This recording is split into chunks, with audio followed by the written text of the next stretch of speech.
Au sommaire, Emmanuel Choba et son frère sont actuellement hospitalisés dans les centres de santé Moïse de la cité de Téké. Ils avaient reçu des balles dans la nuit du 28 au 29 juillet lors d'une intrusion de personnes non autrement identifiées. Dans cette cité, l'insécurité est devenue maître mot. Les habitants sont exposés jour et nuit à des vols, intrusions et autres. Toujours dans ce journal, l'eau est devenue un casse-tête au quartier Golf, à 7 km de l'Institut technique médical. Une seule source permet d'approvisionner toute la population. Cette source est aussi dans une concession privée où le propriétaire de cette concession veut aussi la barricader. Le détail, vous les aurez dans ce journal. Mesdames, Messieurs, bienvenue dans ce journal. Les habitants du quartier Golf Plateau rencontrent plusieurs difficultés pour accéder à la rivière qui leur permet de s'approvisionner en eau.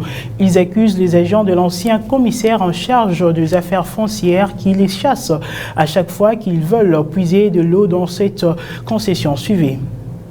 Michael Mukimba remplit ses bidons jaunes de l'eau afin de pouvoir passer à la fabrication des briques. De l'autre côté, de jeunes femmes s'approvisionnent en eau pour des travaux ménagers. Toute personne voulant s'approvisionner en eau doit d'abord arriver qu'à cet endroit, dû au fait que c'est la seule source d'eau de ce quartier qui est d'ailleurs dans une concession privée. Les habitants éprouvent d'énormes difficultés.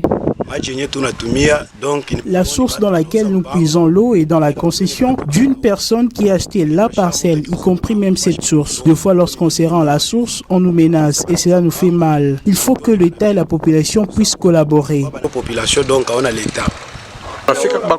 Que les autorités nous viennent en aide, parce que l'eau, c'est la vie. Sans eau, nous ne ferons rien. Nous avons entendu qu'on va barricader la source et pourtant la source nous aide à plusieurs travaux ménagers. Nous demandons aux autorités de nous venir en aide qu'on ne puisse pas barricader cette source. Leur souhait est qu'ils veulent que les autorités trouvent des solutions rapides pour la survie de la population consommatrice d'eau impropre. On nous pénalise à cause de l'eau. Regardez la façon dont ils ont placé la borne. Il y a beaucoup de maisons que le cadre ont vendues. Nous les avons facilité les travaux. Regardez l'eau que nous utilisons. Ce quartier compte environ 4000 habitants qui veulent tous voir cette source hors de cette concession qui les empêche de puiser tranquillement l'eau, qui leur serve à exercer les travaux. Une tête d'érosion menace l'environnement du quartier Ewabora. Les habitants en ont peur. Ils craignent que cela détruise leur maison et surtout que la saison de pluie s'avance à petits pas. Ils veulent que le décideur s'implique avant qu'il ne soit tard. Suivez. On se croirait dans une carrière, pourtant c'est dans un quartier résidentiel. Ici, cette érosion menace la population. Pour traverser vers d'autres avenues, Silolabé se sont créés une passerelle dans cette érosion qui leur permet de traverser, ce qui n'est tout de même pas facile pour les enfants. Malgré différents cris lancés auprès des autorités, aucune solution n'a été trouvée. Or, cet endroit regorge plusieurs électeurs qui ont élu les députés comme l'explique Dianda Ilunga. Cette érosion nous cause énormément de problèmes. Les enfants en allant à l'école, des fois ils tombent dans cette fosse. On dirait que le gouvernement s'intéresse seulement à des grands centres comme le quartier latin, Jolie Cité et autres, alors que pendant la période électorale, ils venaient ici pour chercher des voix. Nos parcelles, on les a acquises normalement au cadastre comme tous les autres. Ils souhaitent voir cette situation s'améliorer avant la tombée des pluies. Nous demandons vraiment de l'aide. Qu'on nous aide vraiment, car cette avenue nous permet d'arriver à l'endroit où nous puisons de l'eau. De nos jours, nous sommes obligés de passer dans des parcelles d'eau. Et les autorités n'attendent pas que les maisons s'écroulent pour venir intervenir. Nous demandons vraiment de l'aide. Une cinquantaine de maisons se trouvent à proximité de cette érosion, d'où l'implication des autorités pourrait soulager tant soit peu selon l'abbé. La cité de Tenke est confrontée jour après jour à l'insécurité galopante qui serait occasionnée par l'interdiction d'accès des créateurs dans la concession de TFM. Pour certaines personnes, ce sont les créateurs qui commettent des actes de vandalisme dans cette cité. Suivez. Ce n'est pas à l'abattoir ou encore la viande d'une vache, mais plutôt la jambe de Manuel Eshomba. Nous sommes bien dans le vécu quotidien de la cité de Tenke, où l'insécurité bat record. Dans l'espace d'une semaine, 5 cas de cambriolage ont été signalés, causant ainsi de blessures graves chez le victime. Les auteurs de ces actes ne sont pas connus, mais Eshomba se rappelle d'une chose.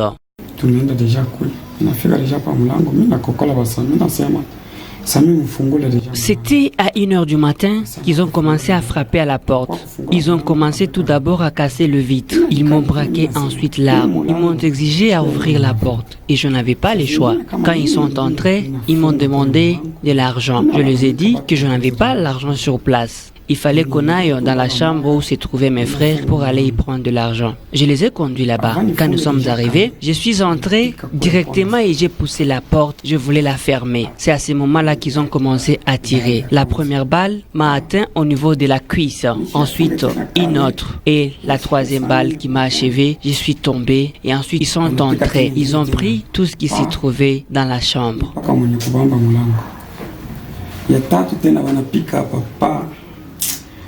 Si Emmanuel Eshomba et son frère sont encore en vie, c'est par la grâce divine. C'est le cas de le dire. Tous les photographes œuvrant sur toute l'étendue du Lualaba doivent être en ordre avec tout le service étatique qui les gère, entre autres le service des cultures et arts, dont ils doivent être en possession d'une carte de service et celle d'autorisation de prise de vue octroyée par le service du tourisme avant d'accéder au site touristique. Trouvez toutes ces précisions dans ce propos de Placide Chimbi, secrétaire de l'APK, qui sensibilise au micro de Sarah Katebe. Nous demandons à tous les photographes de la province du Lualaba et plus particulièrement ceux de Kolwezi de se mettre en règle avec tous les services étatiques qui nous gèrent. La photographie, c'est un art au départ. C'est pourquoi les services de la culture et art nous gèrent et nous avons l'obligation d'avoir la carte de ces services. En plus de ça, pour faire une descente dans des sites touristiques, nous sommes appelés aussi à avoir une autorisation de prise de vie. Et cette autorisation de prise de vie, nous la trouvons où? Juste au service du tourisme. C'est le service du tourisme qui nous donne cette autorisation de prise de vie. Et cette autorisation de prise de vie est livrée juste par les chefs de division du tourisme. Ce n'est pas à n'importe quel service ou à n'importe quel bureau communal qui peut nous donner cette carte. Au service de culture et art, c'est le seul, nous avons une seule signature du chef de service urbain qui a l'autorisation ou qui a cette amabilité de pouvoir nous livrer cette carte. Et pour ce qui est du tourisme, c'est le chef de division du tourisme qui nous octroie aussi cette carte. À part ces deux signatures, il n'y a pas une autre autorité qui peut nous donner les deux cartes. Afin de pallier au problème de la desserte en eau potable dont souffre la population du Lualaba, le ministre provincial en charge des hydrocarbures et énergie, Thierry André Kakwata, a conféré avec une délégation de l'entreprise Comus et le responsable de la régie des eaux ce jeudi 8 août 2019. Cette rencontre a eu lieu au cabinet ministériel Joe Kansenga. Après s'être imprégné des raisons majeures à la base de la pénurie en eau potable dans la ville, lors de sa visite de travail dans les installations de la Régie des eaux, le ministre provincial des hydrocarbures et énergie, Thierry André Kakwata, a mis autour d'une même table les partenaires qui évoluent dans ces secteurs, dont la Régie des eaux et l'entreprise chinoise Comus. Les raisons de cette rencontre sont données ici par le directeur provincial. D'abord, de prime abord, je dois commencer par remercier Son Excellence, Monsieur le ministre, pour le temps qu'il s'est donné et la peine afin d'organiser cette séance entre Régie des eaux et Comus afin de traiter des problèmes d'eau potable dans la ville de Kolwezi. Nous avons parlé avec Son Excellence et avec la partie chinoise de l'entreprise Comus sur le problème que rencontre aujourd'hui la Régie des eaux dans l'exploitation des forages qui ont été mis à sa disposition.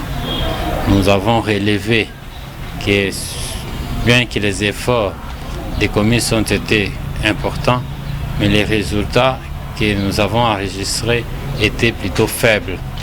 Sur les 1100 mètres cubes air que nous attendions des Comus, aujourd'hui, plusieurs années, 3 ans presque après la signature du protocole d'accord, nous ne sommes qu'à peine 300-320. La Régie des eaux a exprimé tout de même sa reconnaissance à l'endroit des Comus pour les efforts fournis jusqu'ici. Le prix de transport en commun reste le même, c'est-à-dire 250 francs, 500 francs, ce qui ressort de la réunion entre le ministre provincial de Transport et Voies de Communication, Patrick Thierry André Kakwata, et les différentes structures œuvrant dans le domaine de transport au niveau de la province afin d'harmoniser les divergences autour du prix de transport dans la ville. Ce jeudi 8 août 2019, encore une fois, Joe Kanseng. Afin de remettre la pendule à l'heure en ce qui concerne le prix de transport en commun, chose qui avait alarmé la population de Kolwezi pendant près de 2 semaines. Patrick Thierry André Kakwata, ministre provincial de Transport et Voies de Communication, a réuni le chef urbain de transport, le président de l'association des propriétaires des véhicules de transport, Aprovetrans, le président de l'association des chauffeurs du Congo, ASECO, et celui de la mutuelle des chauffeurs MUC. Après leur échange, il ressort que le prix de transport reste le même et il ne changera pas jusqu'à nouvel ordre. L'Excellence nous a invités parce qu'il y a de cela des semaines, il y avait une malaise dans la ville provinciale là-bas, à ce qui concerne les transports. En fait, nos chauffeurs, ils majorent les prix d'eux-mêmes. La course, c'est à 500, je vous donne l'exemple, ville et quartier. Normalement, la course revient à 250.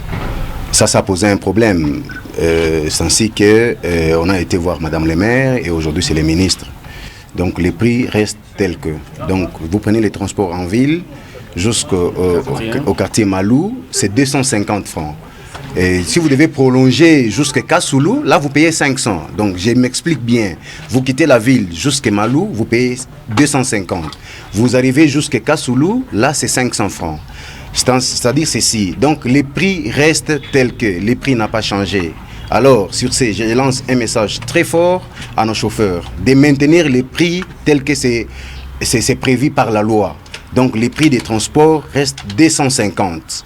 Et celui des MUC d'appeler les chauffeurs à respecter les décisions des autorités pour leur bien, a dit Isaac Chiwewe. Nous avons été avec le ministre des Transports, nous avons discuté avec lui, nous avons parlé sur le problème des hausses des prix.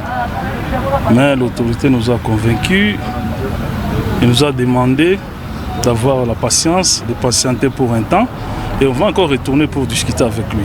Ceux qui ne se conformeront pas auront les services de régulation sur leur dos. Le manque de dialogue est le plus grand problème qui existe entre les entreprises et les communautés. Pour couper court à tout ce problème, l'ONG Alternative Plus a organisé un atelier entre l'entreprise Métalcol et les communautés afin de déceler le véritable problème pour enfin élaborer un cahier des charges. Reportage Mikantenga. L'appui à l'élaboration du cahier de charge entre l'entreprise Métalcol et les communautés affectées est l'objectif de cette rencontre. Souvent, le bémol qui existe entre les entreprises et les communautés, c'est le manque de dialogue. Et pour couper court aux éventuelles revendications, l'alternative plus a réuni ces deux parties, à savoir Métalcol et le délégué des communautés pour déceler le vrai problème au sein des communautés. Ces communautés sont en train de fixer leurs priorités. Les priorités, c'est-à-dire leurs besoins prioritaires devant faire partie, être présentés dans le cadre du cahier des charges qui devra être signé entre ces communautés et l'entreprise Métalcol. Le travail que nous sommes en train de faire maintenant, c'est de transformer ces problèmes en actions qui doivent être menées et budgétiser ces actions pour voir comment est-ce que l'entreprise Métalcol est à même d'apporter son apport pour booster le développement durable dans ces communautés. Mais Paris n'a pas été construit dans un jour. Les besoins sont multiples. Seuls les besoins prioritaires seront pris en compte. Le paternalisme, c'est un système qui ne peut pas amener les gens au développement. Et ce que nous sommes en train de développer ici, c'est que nous allons vers le paternalisme, que l'entreprise doit tout donner, l'entreprise doit tout résoudre. Or, il faudra un système de partenariat. Qu'est-ce que l'entreprise peut donner? Qu'est-ce que nous pouvons donner pour résoudre les problèmes au quotidien? Il ne faudra pas croire que cette entreprise, quand elle vient s'implanter, quand on parle de cahier des charges, ça signifie que l'entreprise est venue résoudre tous les problèmes. Non. Il faudra sélectionner parmi les problèmes quels sont les problèmes clés, quels sont les problèmes de base que l'entreprise peut résoudre. On résume. Après avoir examiné chaque cas, les besoins prioritaires de chaque communauté ont été retenus et ils seront adressés à l'entreprise Métalcol afin qu'elle puisse y apporter de vraies solutions au sein des communautés pour éviter le bémol. Le coordonnateur du Front commun pour le Congo, Némi Mwilanya, a exclu la participation de la FDCA de Bahati Lukwebo au gouvernement après un échange tenu le mercredi 7 août 2019 avec le Premier ministre Sylvestre Ilunga Ilunkamba. Suivez. Après un échange avec le Premier ministre Sylvestre Ilunga Ilunkamba, ce mercredi 7 août 2019, le coordonnateur du Front commun pour le Congo, Némi Mwilanya, a affirmé qu'il est impossible pour l'ancienne société de l'équipe de Joseph Kabila, Modeste Bahati Lukwebo, et ses fidèles de participer au gouvernement en gestation. Il s'explique dans un commentaire: les affaires de la nation ne se traitent pas en fonction des individus. Je vous ai dit qu'il y a un accord de coalition et cet accord engage les forces politiques qui ont la majorité parlementaire au sein de l'Assemblée. Je sais que la FDCA de Bahati Lukwebo s'est bien définie en dehors de deux forces politiques qui constituent la majorité parlementaire et qui s'est engagée à accorder la légitimité au Premier ministre, a-t-il martelé. Bahati Lukwebo Modeste, qui a été exclu du FCC pour l'indiscipline, dit appartenir encore à la majorité parlementaire, chose qui lui donne le droit de participer au gouvernement. Son FDCA est encore listé parmi les regroupements politiques faisant partie du FCC avec quelques élus nationaux, provinciaux et sénateurs qui ont préféré soutenir la candidature d'Alexis Ntambwe Mwamba au Sénat que celle de Bahati Lukwebo Modeste. Le Premier ministre Ilunga Ilunkamba a débuté mercredi 7 août les consultations officielles pour former sa future équipe de 65 membres. Si le timing de l'annonce du gouvernement reste incertain, le programme de dernier réglage se précise. Il a remercié les deux coalitions, CACH et FCC, pour leur engagement dans la formation du gouvernement. Suivez. Je voudrais aussi adresser mes félicitations aux négociateurs du CAF, du CACH, des FCC, qui ont abattu un travail important sur les bases de formation de ce gouvernement de coalition CACH-FCC. Cela a été long, désoblieux, mais au vu des résultats, on peut être fondé d'affirmer qu'aujourd'hui, que cela valait la peine. Encore une fois, toutes mes félicitations. Je voudrais